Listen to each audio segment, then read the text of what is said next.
we're going to tackle this XL80S that I've had for a while. I got a really good deal on it.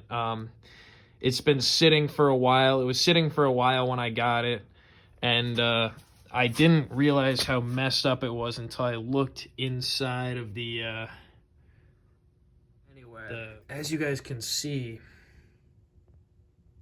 the exhaust valve right there, and this thing is just throttled. I don't know how that happened, if it's just from sitting. I mean, this thing hasn't run in years, but anyway, so looks like it's due probably like a top end, at least a head job.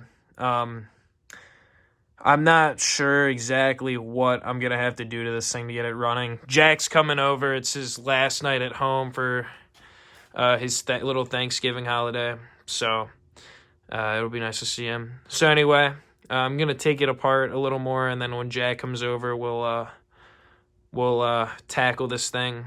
Might have to. All right, so I'm still waiting on Jack. You can see I got some more stuff off since the last video I took.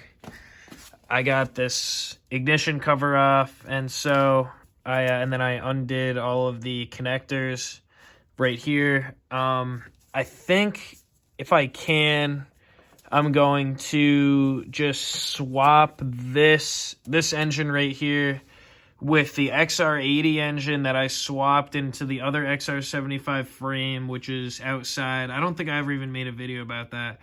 But anyway, I think I'm going to have to do that because I think the top end of this thing is toast. I mean, it's at least going to need a valve, which I'm not really trying to do if I just have another engine with good valves. So anyway, we'll figure out what's happening there. But I mean, as you can see, I mean, the exhaust valve just isn't even closing right now. I think it's stuck open. So it's just, that's not going to do. So anyway, we'll wait for Jack to come here, and then hopefully we'll be able to rip this thing. What's up, dude? Yo. And I'm about to show him why it wasn't starting. So you know why this thing wasn't starting? Yeah, I got the light on. Let's hear it. So look in there, and look how rusted open that exhaust valve is. Yo. Yeah. That's so bad. Dude, look, I can spin the flywheel with my hand. Like, I can literally spin the flywheel with my hand. Yeah, so anyway. Man, that is bad. That makes a lot of sense now. Yeah, so we're going to swap this thing. Let's go. All right.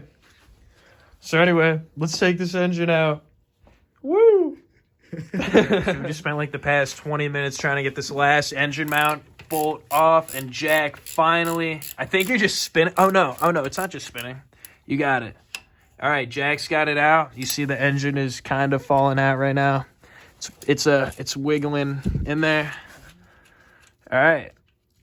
So I'm going to put the camera down so we don't drop this engine on the ground. And then we're going to crack open the head and see how messed up the valves are. So anyway, we're going to pop the flywheel off right now. Jack, if you'll do the honors. Oh. Might need a few turns. It's just tight. Yeah. Thing probably hasn't been off since 85.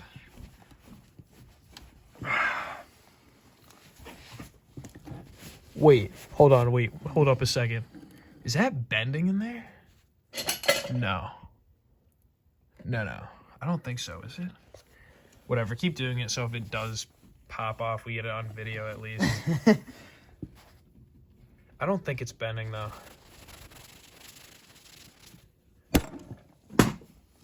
Wait. What just happened? Wait. Oh, no, we got it off. I thought... Dude, I was... Wait. I was getting all nervous, too. I was wondering what just happened. First time ever breaking the top end apart in this engine. You can check these valves out. Yeah. You kidding me right now? Damn.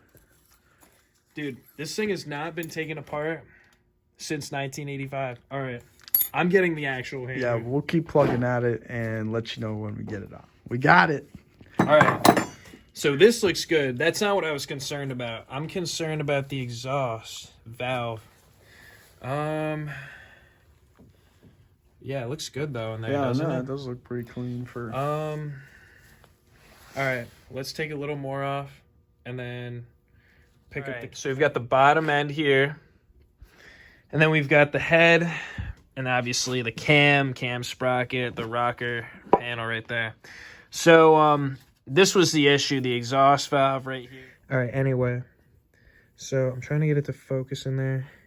So you can see that rusty valve stem, and that's the, yeah, and that is rusty in there.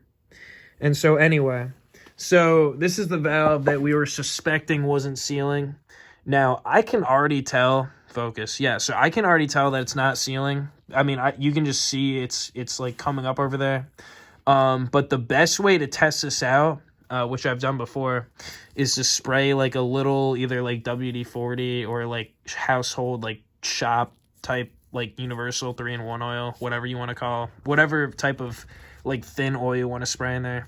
And so you just spray it inside of the combustion chamber, and it'll run out of the exhaust. So I'm just gonna do that now to demonstrate. So I've got some crappy like Walmart lubricants.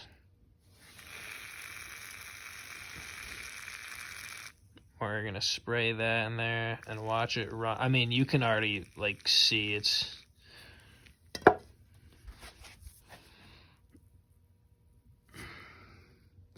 Sometimes it takes a little while to get down. All right, so I let it sit overnight. It's the next day, Jackson, DC again. And so I put a little more lubricant in there, but you can see it's running out of the exhaust port. I'm just gonna take this head off of the bottom end, which I have right there, and then take that head and put it on, because I know it's at least somewhat good, because that engine has some compression. So anyway, I'll get on that engine right now. All right, so I was about to get the other engine. I just decided to take a little look at this bore in the original XL80 engine, and look at that. I can't, this iPhone. So that's not something I wanted to discover.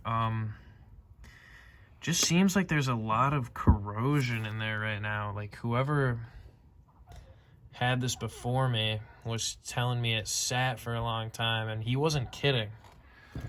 By the way, I didn't mention this earlier, but the reason why I didn't just put the XL80 stator on the XR80 bottom end was this gouge right here in the case, because it's going to be a street bike, and I don't want it to just fry the stator someday if it gets wet and then me get stranded.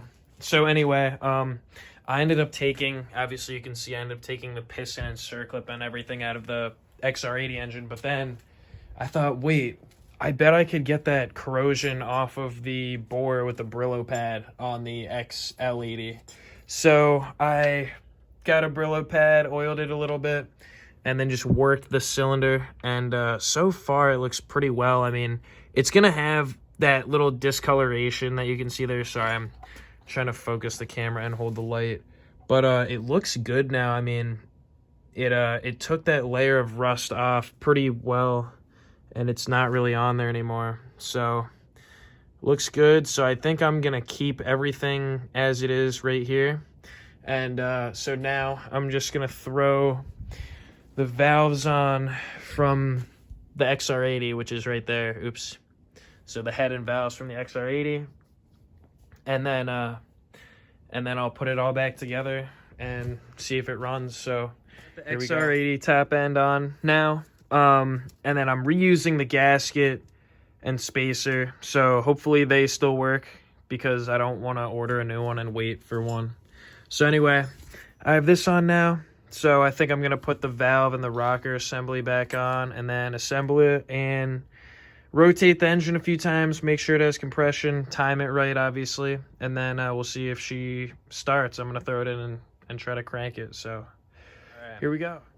So I just went through the pain of timing this thing and stretching the cam chain over the sprocket. So as you can see, I have my flywheel over. If any of you need to know how to time one of these XR80s or XL80, XR75, XR100, whatever, it's all the same for all of those. CRF series as well, as long as they're air cooled. So you line it up with the T mark and that little arrow right there. So right there, if it'll focus, you can see it. And then this little circle on the top is, I mean, it should just be straight up. And then when you put the I'm dumb because I didn't put the cam rockers on, but so this will go on here. Oops. Oh no, don't fall on me, please. Don't do that to me, engine. All right, so when you put the rockers on, yeah, that's the right way. So when you put the rockers on, I'm gonna wait to tighten them and everything, but you can see this little hash mark lines up with where the circle is. So anyway, it's time to slap this thing back together.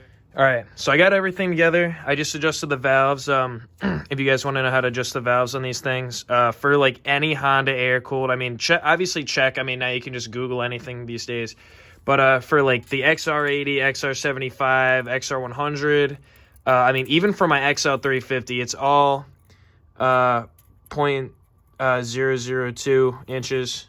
And yeah, before I adjusted these things, I don't know what the previous owner was doing, but they were all like, these had to have had at least a 1/16 of an inch, if not like an 1/8 of an inch of play. So yeah, you can hear the sirens. There's obviously an emergency right now or something. And then I'm just gonna do a quick rotation. You'll be able to hear the compression through the intake manifold. So I'm not sure if you can hear that, but I'll be really quiet.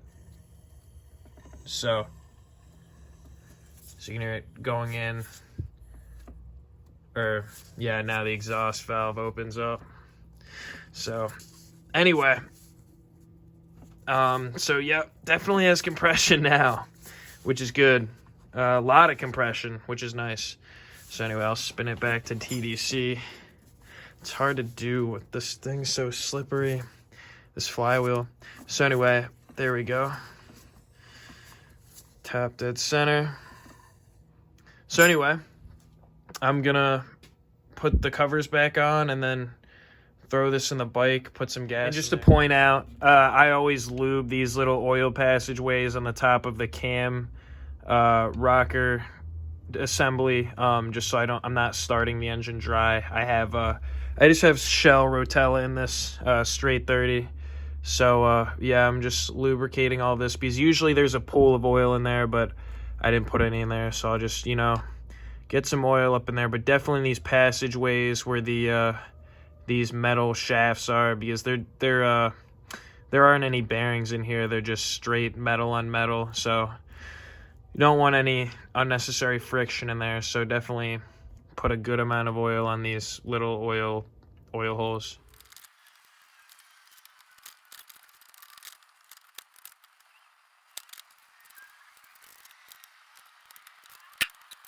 So before I get the bike running, this tank has to be addressed because, as you can see, it is pretty rusty on the inside right here.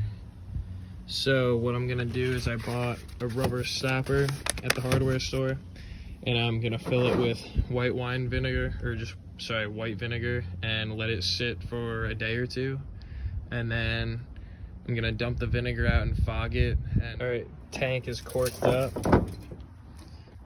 Here we go.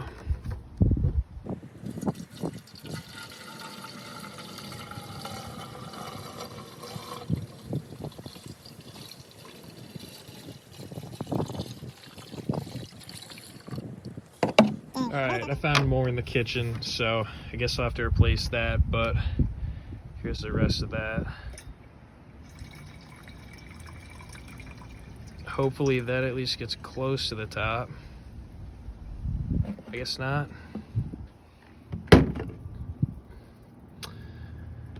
Oh, that kind of sucks. Well, anyway, I'm gonna put this cap on.